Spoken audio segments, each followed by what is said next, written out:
Hi folks, I'd like to welcome you to my YouTube channel called the Armchair Skeptic.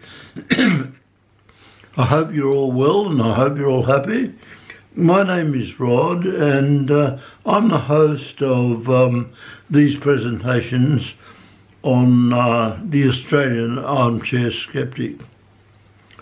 Today I wanted to discuss something that is much talked about in the community today, and that is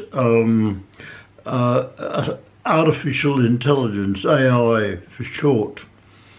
I'm really interested in how far we can go in developing AI and how far we want to go or how far we should go.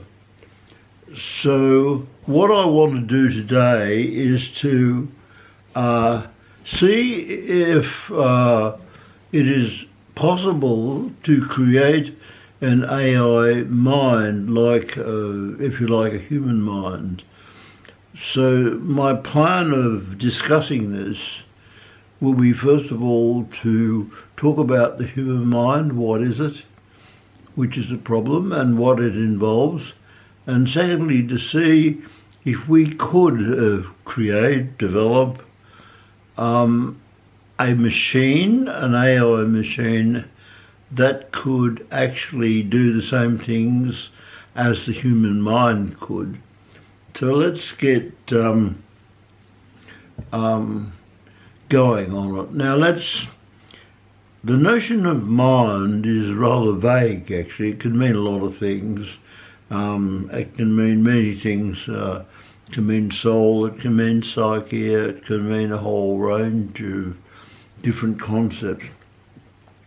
So I'm just going to focus on a few elements that are less debatable and probably important aspects of the mind. Now, a central feature of the human mind is that it is aware of its actions, or it has a consciousness of what action it is undertaking at the moment. The emergence, sorry, I'll bump the camera, is the emergence of such awareness of actions, aware of what you're doing and why you're doing it, is very uncertain. The emergence in a species like us is not settled at all in the scientific literature. There are no definitive explanations or ideas of how it is supported by the brain. We know it is probably supported, well, it is supported by the brain, it has to be, but we really don't know how. We don't really know what happens, how consciousness is a function of the brain and what happens. Now, there are a few variants on what consciousness is, which, remember, is an aspect of our mind. It certainly is, if you look at evolutionary theory, it certainly has evolved for survival's benefits for our species. Many philosophers, Thomas Nagel is one I had in mind, consider it a non-physical epiphenomenon, although, supported by the brain. David Chalmers, he's an Australian philosopher working in the US at the moment, suggests that though it is a mystery at the moment, it is a problem of explaining how the brain supports or enables consciousness, if you like. He said it will eventually be able to be explained by natural laws in the future. So he maintains that it can be explained by the operation of natural laws like evolution is.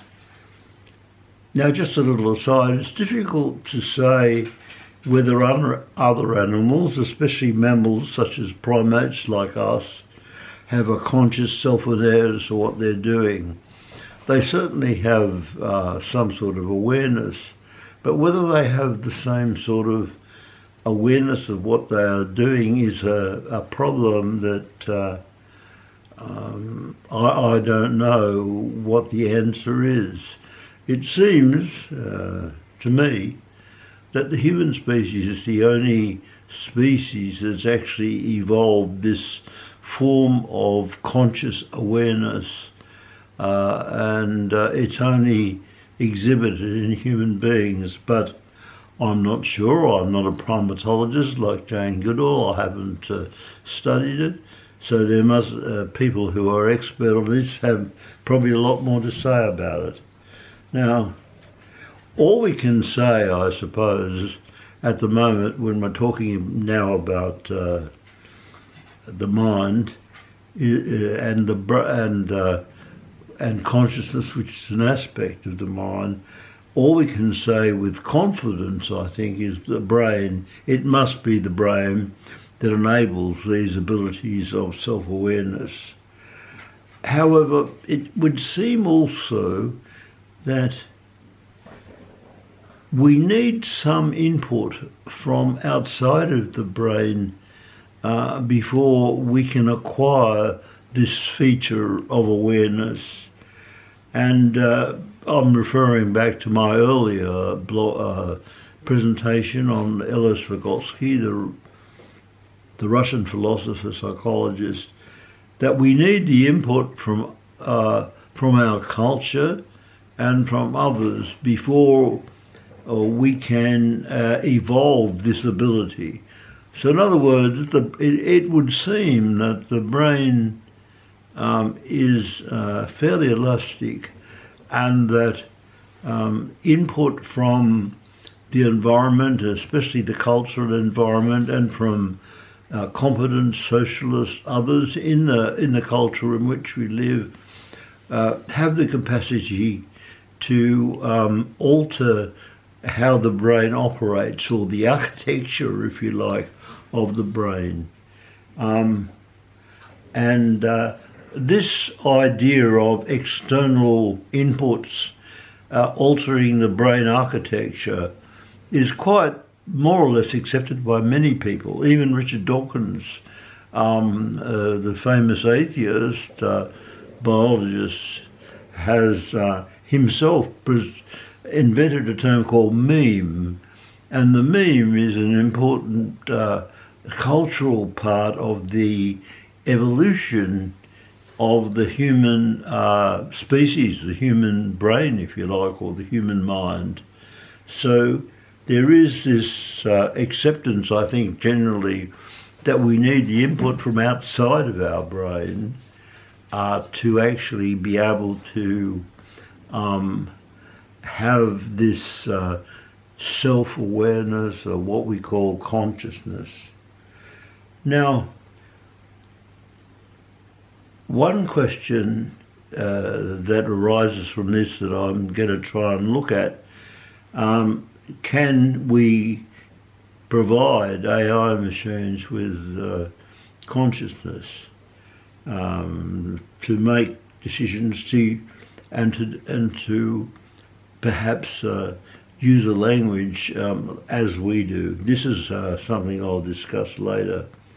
Now, this discussion highlights our expectations for AI machines. There are a few questions we need to answer, I think, value-wise, about artificial intelligence machines. Are they to be just simple, what we might call machines or tools that help us make our life easier, that can do things that make things a lot easier? Are we able to develop machines that we can communicate with by language? How smart do we want AI machines to be? Do we want them to be so smart that they can take over their own, if you like, evolution? Now there may be some dangers in that. So these are the sort of questions that I'm going to try and answer towards the end of this presentation.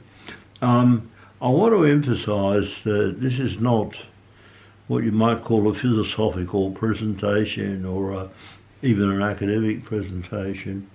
It's just me sharing my views on what consciousness is, or particularly what the mind is, and whether we want or we can or it's possible for AI machines to have the same abilities as our mind does. And that's what I want to do, share my ideas, and I want to have some interaction with you, if you wouldn't mind making some comments in the section below. I just want to mention, before I go on and talk about AI machines, I want to talk about the human mind, what it is and what it does. I will try and illustrate the difference at the moment between the human mind and artificial intelligence machines such as computers and robots, etc. Now, the first thing I think that is very important is that the human mind is a result. The human mind and all its capacities are a result of natural selection over a very long period of time. I don't believe that any supernatural force can be used to explain its design or its purpose. I think it's just simply come about as a result of natural selection, which in one sense has no purpose or no design at all, except to say that the effect of natural selection is to enable our species to survive, so that our genes will survive as well, and so that we can say that our mind has developed as a survival mechanism for human beings. Now, AI machines have not been created by natural laws. They have been created by human beings. They are intelligent designs. We are not an intelligent design by anyone. Nobody has created us. Nobody has given us a purpose. But we alone have given AI machines a purpose. We are, so they can claim to be intelligently designed, and there. Now, let's get on anyway, having said that. What is the human mind? What does it do? What are the features of the human mind? I just want to illustrate, there's probably a lot of things I can say about this, but I just want to illustrate probably three of them that there is a general consensus that it consists. Now, the first thing about our mind is it operates by attributing mental states to others like our own. Philosophers have studied this for centuries, if you like. There has been a debate about what the mind is. There has been some differences in opinion, but what everybody would agree on, I think, is that we operate as human beings on the basis of communication, and we assume that other individuals in our species have the same sort of mind as ourselves. So we could not communicate with them, or we couldn't relate to them if that was not the case. So that we assume that others have the same features of mind or abilities of mind that we have. Now, the idea that we have minds is very common. We talk about it all the time in everyday life. We use the mind an awful lot in many different contexts and in many different ways. And it's a very common figure of speech in many ways. So that, if we do something unusual, like I do occasionally, a comment might come across from others like, have you lost your mind? Or are you out of your mind? We all know what that possibly means. It means that I'm probably acting out of character. It means probably that others assume I have this certain type of mind, a certain type of behaviour or presentation of myself that they're happy with, but then when it gets threatened by me doing something out of character with that idea of who I am, people are likely to say that I'm out of my mind or I've lost my mind or something like that. So that when we say that somebody has lost their mind or is out of their mind, we really mean they're acting in a way that we didn't expect. They're acting in a way that we are surprised at. So that this is the way that expression is used, and it's quite a common one actually that people use when people do something that is not expected that they would do. All this supports the idea that we do assume that others have minds like us, and that's an important part of having a mind, assuming that there are others like us in the community. Now, the second point that I wanted to make is about language. The mind is if you like, a phenomenon that makes decisions about actions and what actions we might take in a certain situation. And this requires language acquisition. So the human mind is associated with the evolution or the development of language. That's a very important part. Now, in one of my last presentations on Vygotsky, I did talk about the acquisition of language, and the acquisition of language in that presentation of Vygotsky was that it is important that we have cultural input and input from more competent, socialised others as children and as younger people before we can fully acquire the ability to use language fluently. And while the brain, as I've said before, supports, obviously, without a brain we couldn't have language, of course, but the brain supports this, but the brain requires some input from external phenomena, such as I've said before, the cultural values in which we live, the culture in which we live, and also the teaching of other more competent people before we can do it. So that to have language, we do need this external input.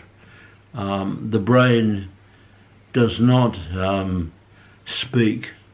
The brain enables us to speak, so that this is a very important part of the mind, that we have language, and that we need to develop the skills. We need to develop certain types of skills before we can use language properly.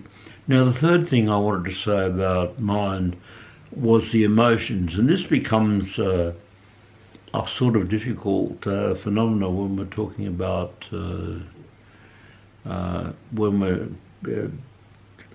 emotions, when we're talking about artificial intelligence. We have to think about whether they might have emotions or not. Now,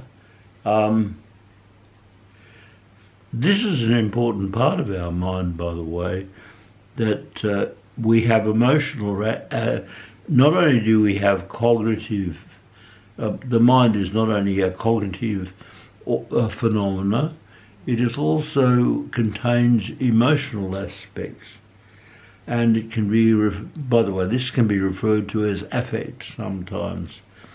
Now, this includes values that play an important part in the cognitive decisions and thoughts that we make and the thoughts that we have. Now, often emotions are viewed as a hindrance to cognitive activities because they can introduce irrationality into logical thought. Very interesting. For example, if you're an empiricist in science, you have to learn how to see things as they really are. You have to learn how to control your emotions so that they don't colour your observations of the real world. And so this is why you hear in empiricist language to tell it like it is. In other words, your observations must be, according to them anyway, emotionally free, and that the world appears to you as it really is. So that observation in science, according to this perspective anyway, requires some training of your ability to restrain your emotions from interfering with your objective observations. So there's this distinction between subjectivity and objectivity, and in science you have to ensure that everything you do is objective and not contaminated, if you like to use that word, by your emotional inputs.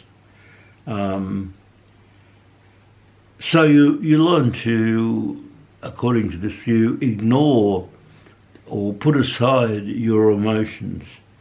Now, to be honest with you, I've always wondered about this perspective. Is it possible to ignore your emotions in any observation? Don't emotions influence your choice of research topics in science? I'm sure they do. Emotions are not always, in my view, negative.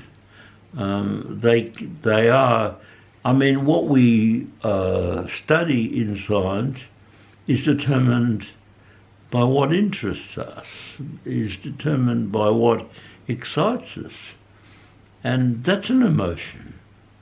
So that I think it's very difficult to put your emotions to one side as the empiricist position would be known. There is some research around at the moment that has shown that emotions always impact on cognitive aspects in complex ways, rather than just create irrationality and bias. So that emotions are not always related, as the empiricists would seem to think, with making us irrational or making us biased in any way. They have other effects as well. Some recent research shows that mood can influence your memory, Emotions are important for how you feel, your attention, your control, and your decision making. So I think this puts a question around the whole empiricist position. I think we also have to say that and admit that emotions can be not just conscious, they can be unconscious. We're not aware of them acting in a way that directs our attention. And I believe that there are a lot of unconscious features at work in the mind that affects what we do, what we look at, what we study. So there are some aspects of emotions that we are really not fully aware of, but nevertheless have an important impact on the cognitive type activities or decisions that we're likely to make. And so some of the research has shown that the emotions and cognitive aspects of our mind are in some way tied up together. They're not distinctly separate as the empiricists would have it, like there is an objective side and an objective side, that emotions and cognitive phenomena are always tied up together, and you can't really separate them even if you think you can. So that this is a very important part of studying the mind, I think. Now, I think that a lot of research has neglected this impact of emotions on cognitive decision making and cognitive activity, especially in AI. That hasn't emotions don't seem to be an important part of the creation of AI machines. They seem to be have some sort of they seem to be sort of irrelevant to that. However, having said that, there is some work emerging with some research groups and institutions specialising in the interrelationship between emotions and cognitions. Just briefly, Massachusetts Institute of Technology, MIT, Media Lab does this. The Swiss Centre for Affective Sciences studies the interrelationship between cognition and emotions. And the Chinese Academy of Science does the same thing. What they're aiming to do actually is to give computers the ability to sense, recognise and respond to certain aspects of human behaviour, which is sort of an emotion. And so that it would seem important to me, if you're going to create a really useful AI machine, that you look at how emotions affect actions. The idea of machines having emotions, the idea of machines having values, is really quite strange, and a lot of people would be asking, what is the point of that? So I'd be interested in your comments on that, because it's a very interesting topic to me. Now, to just finish off this short presentation, I want to look at what we can expect from AI machines, because it's interesting me at the moment. Can AI machines do things better than humans? Are they more confident at certain things? And how, what is the future of AI machines what we want, what do we want them to do, or we'll have a look at this later. I'm sorry, that's camera keeps cutting out for some reason. But anyway, what I was saying is that robots can perform physical tasks better than human beings. They can do things accurately and more competently and more than we can, and they don't get tired, and they can do things 24/7. So there's certainly things that AI machines can do that we can't do. Now, what can't AI do, machines do at the moment? Now, it struggles, I think, with questions that require subjective judgments or opinions, matters such as personal taste, matters of ethics, matters of moral dilemmas and things like that. And there's not one single answer to this. This is the problem with it. There's not a single answer to that. There can be a lot of different answers, all of which are okay, all of which are true. So AI struggles in that respect. And there are limitations in relation to creativity, emotional intelligence. It's interesting that they probably can't feel empathy or sympathy for another being or another machine. They can't undertake, I believe, decision-making that requires judgment and values and principles. The other thing about AI machines is whether they're conscious or not. Do they have some sort of self-awareness? I don't think they do at the moment. I don't think they do. Whether or not we can provide them with that, I don't know. Now let's look at the future just briefly. The future of AI machines is very difficult to predict. It depends on us, and maybe in the end it depends on them as well. We can say, I think, that they will become better at the things that they already do well, that they already do better than human beings. They'll become even better, so they'll be better at computation, they'll be better at search engines, they'll be better at a whole lot of things. But whether they're conscious or not is another question. Now, many scholars would say that, and it has been said by other people as well, there are potential risks with AI machines displacing human beings and rendering them redundant. They may find a new form of mind we can't yet envisage and are not subject to the impact. They're certainly not subject to the impact of natural selection.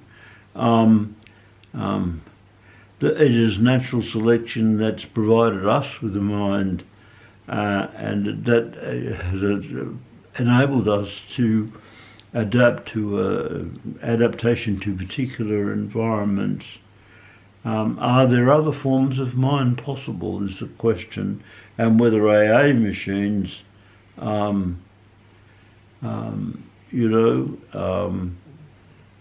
be given the capacity to create a mind for themselves. Now, natural selection has in fact, while there are different forms of mind, I think, other than human beings, natural selection has other examples of mindfulness, I think, that you can talk about. Ants and bees and termites have a collective intelligence, I think, that allows them to create the very complex and very sophisticated structures for habitation and for living. They're beautifully designed. Termite mounds are beautifully designed as our ants' nest. They have a form of air conditioning, and they have a way of interacting with each other which ensures the survival of the species. However, I think you can probably say that even though these act as a single mind, individual ants, bees and termites are probably not aware of what they're doing.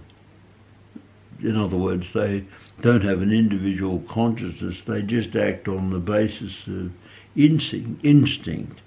However, if you look at the whole, termite mound, if you look at the ant's nest, the beehive, you can see that they have some sort of design and intelligence built into them that requires what I might call a collective mind. So it is a form of mind where individuals, only are part of that form of mind. So they don't have individual consciousness or individual awareness of what they're doing. Now, the other point is we can't assume that evolution is going to stop. We can't assume that our minds will remain as they are now.